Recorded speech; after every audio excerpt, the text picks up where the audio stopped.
as the crow flies on the Vance Crow podcast. The general rule of thumb here that we are using related to that loan for the the Paycheck Protection Program, that is 2.5 times your average monthly payroll expense. That's just a really general rule of thumb. But if I'm running a company and I've got $100,000 a month that I'm spending in payroll, and that's my average for the last 12 months, I can borrow 2.5 times that under this program. That is forgivable, or at least a portion of it is forgivable.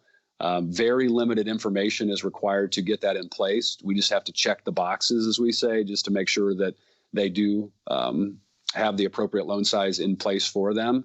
And then it's, getting the normal paperwork done. But it's going to be, I think, in my opinion, less than most loan applications that we really process, just because we have to have speed, urgency in getting this out. And so the purpose of this, as far as I can tell, is if you give 2.5 months of payroll, then businesses, even if they're shut down, can keep paying their employees without having to have revenue come in?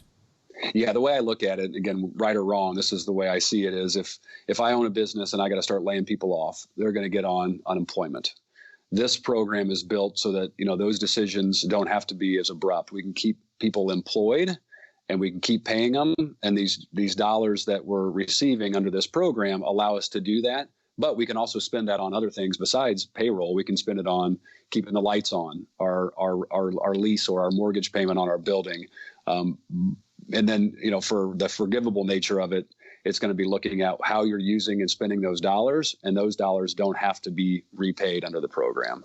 That's interesting. I mean, that is, it's funny almost that it's called a loan, right? Because if it's forgivable, that's more like a grant or it's unprecedented. I've never heard of this before. Is there that's another right. program that's like this before? There probably are some forgivable pieces, not necessarily from a bank's perspective, that's for sure. But when we look at it in terms of what this is, it starts as a loan. And then if you hit these certain qualifications, it's forgiven. So, yeah, it would be very similar to what that grant would be.